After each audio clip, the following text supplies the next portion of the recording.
It's 11 o'clock at night. You're sitting somewhere, phone in hand, maybe a laptop open, and you're doing something most people spend their whole life avoiding.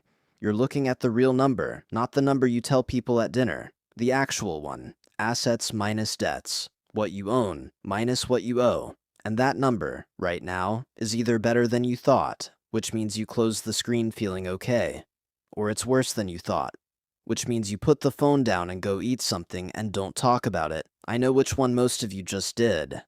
Here's what nobody ever told you about that number. It is not just a score. It is a description of which version of your life you are actually living, whether a broken phone is an inconvenience or a crisis, whether a better opportunity in another city is exciting, or something you literally cannot afford to consider. Every level feels completely different from the inside. And today, we are going through all of them. I'm Tommy, and I spend more time than I should studying why two people can make the exact same income and end up in completely different financial realities 10 years later.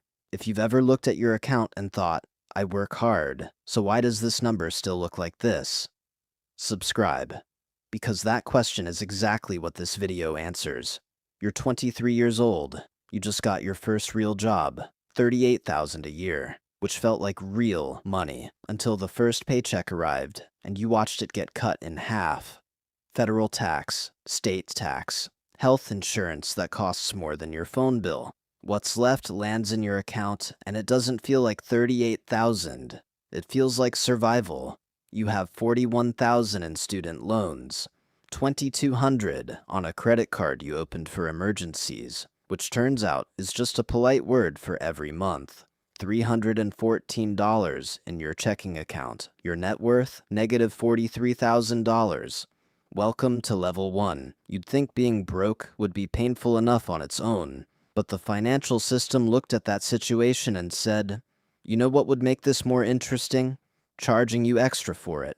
Your overdraft fee, $26.77. The average transaction that triggers it, $24. You bought something for $24 you didn't quite have, and the bank charged you $27 for the privilege of watching that happen. JP Morgan Chase collected over $1 billion in overdraft fees last year, not from wealthy people, from people who didn't have $24. And if things get desperate enough that you turn to a payday loan, the average APR is nearly 400%. The pitch is, borrow $300, pay it back in 2 weeks. The reality is, the average borrower carries that debt for 200 days, not 2 weeks, 200 days. There are more payday loan storefronts in America than McDonald's and Starbucks combined. The entire business model is built on the assumption that you will not be able to pay it back on time. That is not a financial product. That is a subscription service you never meant to sign up for. The exit from level 1 is not motivation. It is stopping the bleeding before compound interest outruns any realistic savings rate you could build. That is the only move. You're 26. You paid off the credit card. The student loans are still enormous, but you're current. You have $2,800 in a savings account. It took 18 months to get there, which felt like an embarrassingly long time, until you realize most people don't have it at all. 37% of American adults cannot cover a $400 emergency without borrowing money or selling something. Not $4,400. One car repair, one urgent care visit, one water heater that decides Thursday night is a good time to stop working. The trap at level 2 is the exhale. You escape the negative. You have a small cushion. You deserve to treat yourself, right? Maybe briefly.